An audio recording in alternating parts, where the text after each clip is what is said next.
You only need these 4 exercises to change your body even if you are over 50 years old. Many people still believe that once you cross the 50-year mark, your body simply gives up. Strength diminishes, balance fails, and that energy that moved us seems to slip away like sand between fingers. But the truth is different. It's not the number on your birth certificate that determines your physical capabilities, but rather the time your muscles and joints have gone without proper challenges. When we understand the real needs of the mature body, we discover that it's perfectly possible to regain mobility, stability, and functional strength through intelligent and specific movements, without joint impact, without pain, without the need for sophisticated equipment or advanced knowledge. That's why today you'll see 4 fundamental movements that can completely transform your quality of life in just a few minutes daily. And the best part, all of this can be done in the comfort of your home, without expensive investments, adapting perfectly to your own pace and current condition. Exercise 4. Glute Bridge. The glute bridge is possibly the most underestimated exercise, especially by men. When we talk about healthy aging, few regions of the body deserve as much attention as the glutes. The glutes comprise 3 main muscles: the gluteus maximus, which is literally the largest muscle in the human body, the gluteus medius, and the gluteus minimus. Together, they form the support base for the entire posterior chain of the body. The problem is that our modern life practically programs these muscles for failure. Think about it. We spend roughly 10 years of life sitting in classrooms, then another 4 or 5 years in university chairs, and then decades in work positions where we remain seated for 8 to 10 hours daily. When we get home, what do? We sit again, for dinner, to watch television, and to browse on our phones. This prolonged sedentary routine creates what specialists call sleeping glute syndrome, when these powerful muscles become inactive, weak, and unable to fulfill their fundamental role. The consequences are devastating and intensify after 50. Chronic hip pain, instability in the lumbar region, knee problems, and even alterations in walking patterns that increase the risk of falls. The glute bridge reverses this process with surgical precision. By lying on your back, with knees bent and feet on the floor, the controlled elevation of the hip precisely activates the muscle fibers that have remained dormant for so long. Each repetition literally awakens these muscles to life again. A frequently ignored benefit of the glute bridge is its metabolic impact. The gluteus maximus, being the largest muscle in the body, is also one of the biggest energy consumers. When we strengthen this muscular tissue, we create a natural calorie-burning machine that works 24 hours a day, even during rest. You know that talk about passive income in the investment world? It's more or less like that. Studies show that for every 500 grams of muscle mass added to the body, basal metabolism increases by approximately 50 calories daily, without any additional effort on your part. To correctly execute the glute bridge, lie on your back on a mat or comfortable surface. Bend your knees at approximately 90 degrees, keeping feet hip-width apart and fully supported on the floor. Position your arms alongside your body, with palms facing down. This initial positioning is already fundamental. Many people make the mistake of bringing their heels too close to their glutes, which transfers tension to the hamstrings instead of concentrating it on the glutes. Now slightly contract your abdomen to stabilize the spine, and then press your heels against the floor, while raising your hips until forming a straight line from knees to shoulders. The key here is intention. You should feel that it's the glutes doing the work, not the back or legs. An extra tip to feel greater activation in the glutes is to press your heels against the floor. You can test it. Continuing, when lowering, do it with control, without letting your body collapse. This control in the eccentric phase, the return of the movement, is where the greatest gains in strength and function occur. A common error is excessively arching the lumbar region at the top of the movement. Your spine should maintain a neutral position with a slight natural curve, but without hyperextension. Another frequent misconception is raising the hip too high, forcing the spine. The ideal elevation ends when you form that straight line from knees to shoulders. Going beyond this doesn't bring additional benefits and can overload the lower back. For those returning to physical activity after 50, I recommend starting with 2 sets of 10 repetitions, with 1 minute of rest between them. Do each repetition with full awareness, respecting the contraction time at the top. As strength increases, progress to 3 sets of 15 repetitions. Exercise 3. Wall squat. Despite the traditional squat often being considered the king of exercises, And for good reasons, for many people over 50 years old, especially those who haven't trained in a long time, it can represent an intimidating challenge for joints and balance. This is where the wall squat comes in, a brilliantly modified variation that preserves most of the benefits and eliminates practically all the risks. What makes the wall squat especially valuable is its ability to deeply target the quadriceps muscles, while simultaneously engaging the glutes, hamstrings, and even the core without placing excessive pressure on the knees and lumbar spine.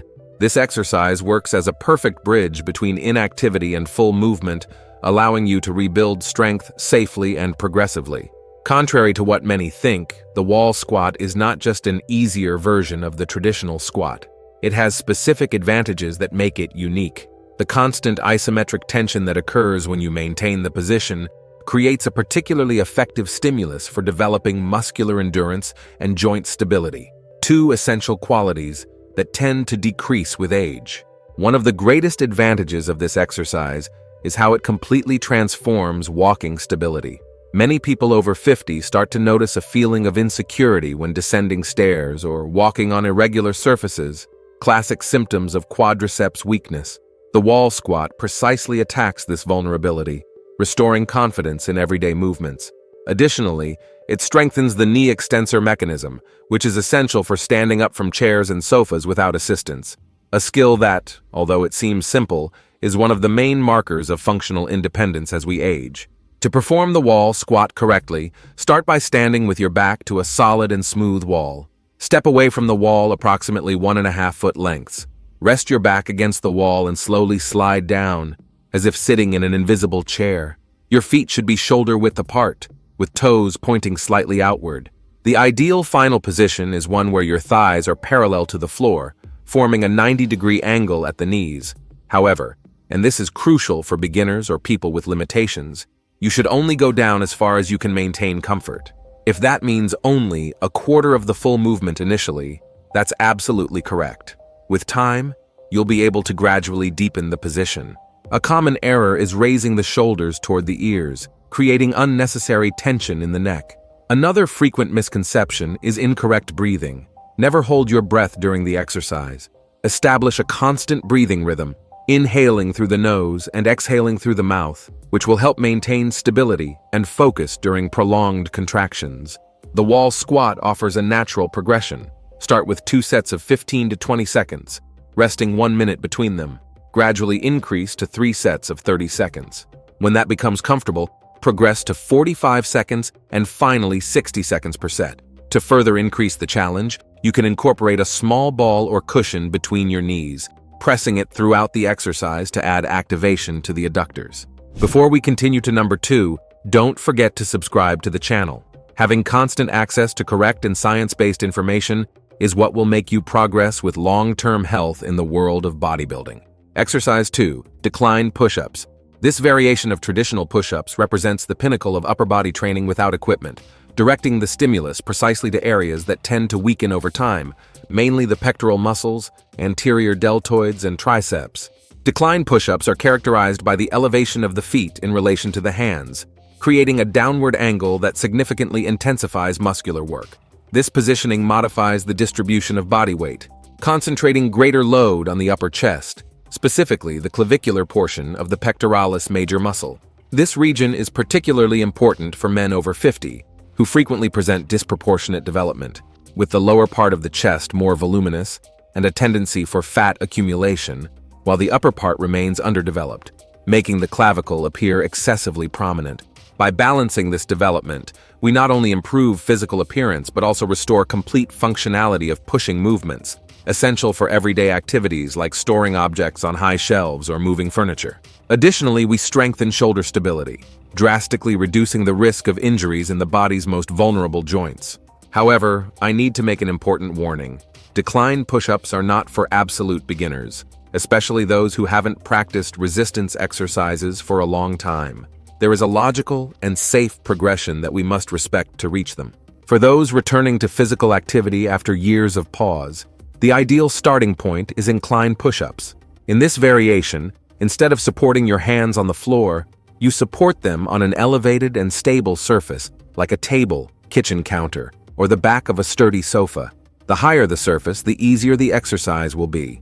With feet on the floor and the body in a straight diagonal line, execute the push-up movement, lowering the chest toward the support surface, and then returning to the initial position.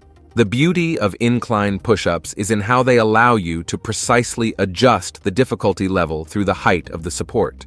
A beginner can start with chest height support, like a dresser, and progressively lower that point, to a table, then a bench, and so on, as strength increases. For most people, 3 weeks practicing incline push-ups are sufficient to progress to the next level. The second stage is traditional push-ups, with hands and feet supported on the ground.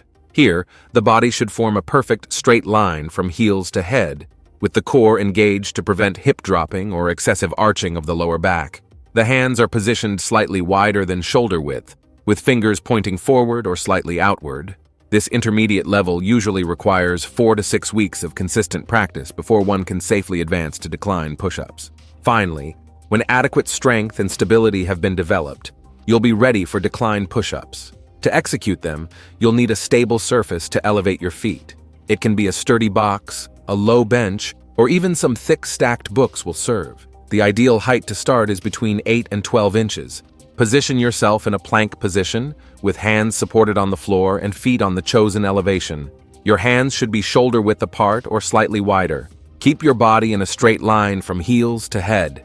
When lowering, do so with absolute control, keeping elbows at an angle of approximately 45 degrees relative to the body, neither too wide to the sides, which overloads the shoulders, nor too close to the trunk, which decreases pectoral activation. Lower until your chest is a few inches from the floor, keeping the chin slightly tucked to preserve the natural alignment of the cervical spine. In the rising phase, press your palms against the floor with force, focusing on using the pectoral muscles to push the body upward until the elbows are completely extended but not locked. The most common errors in decline push-ups include letting the hips drop, raising the hips too much, and allowing the head to project forward, compromising the neck. All these technical deviations not only reduce the benefits of the exercise, but also significantly increase the risk of injuries. For intermediate-level practitioners who have just mastered traditional push-ups, I recommend starting with 2 sets of 8 to 10 repetitions of decline push-ups, with 90 seconds of rest between them. As strength increases, progress to 3 sets of 12 to 15 repetitions. Exercise 1. Planks.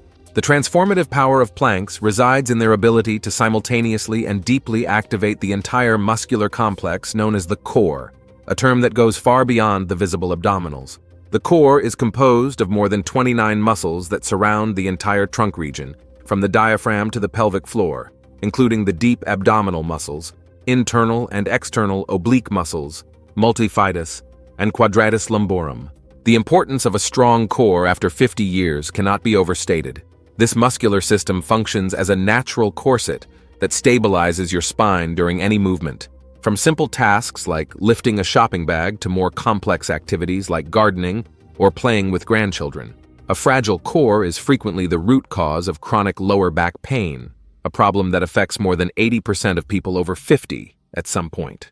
A study published in the Journal of Physical Therapy Science followed a group of sedentary adults between 55 and 65 years who began practicing planks 3 times a week for 8 weeks. The results were surprising. Besides the average 30% increase in core resistance, there was an average 41% reduction in lower back pain complaints, 24% improvement in static balance tests, and, curiously, an average decrease of 3.2 inches in waist circumference, even without significant changes in the participants' diet. To execute the plank correctly, start lying face down on a mat or comfortable surface. Support your forearms on the floor, with elbows directly below the shoulders. Your forearms should be parallel to each other, with palms facing down or hands closed in a gentle fist. Raise your body, supporting yourself on your forearms and toes, so that you form a perfect straight line from heel to the top of the head. Head position is crucial. Your gaze should be directed at the floor, a few inches in front of your hands, keeping the neck in natural alignment with the spine. Imagine there's a rod passing from head to heels. It should touch your body at the nape, between the shoulder blades, and on the glutes, without excessive spaces in the lumbar region. Now the most important aspect, conscious muscular activation. It's not enough to just passively maintain the position. Slightly contract the glutes, pull the navel toward the spine without holding the breath, and imagine that you're bringing the ribs closer to the pelvis. This activation transforms a simple posture into a powerful, integrated exercise.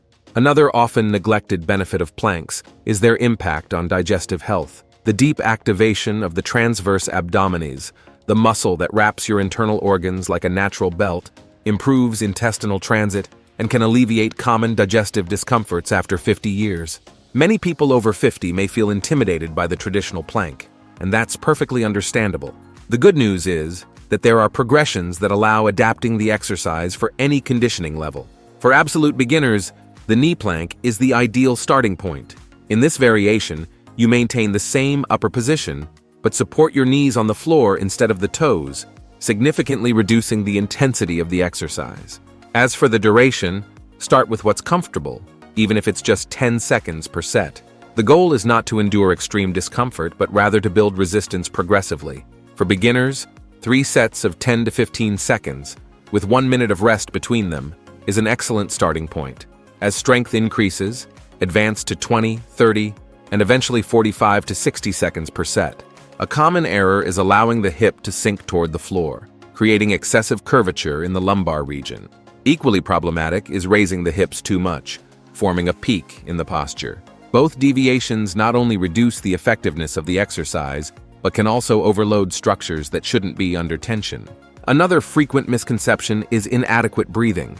Many people tend to hold their breath during isometric efforts like the plank, which causes a harmful increase in intra-abdominal pressure and can momentarily elevate blood pressure. And if just like the plank and wall squat, you want to discover other isometric postures that will change your entire lower body, we leave a video showing the 6 best appearing right now on the screen. Don't miss it. Thank you for watching this far, and may God bless you, my friend.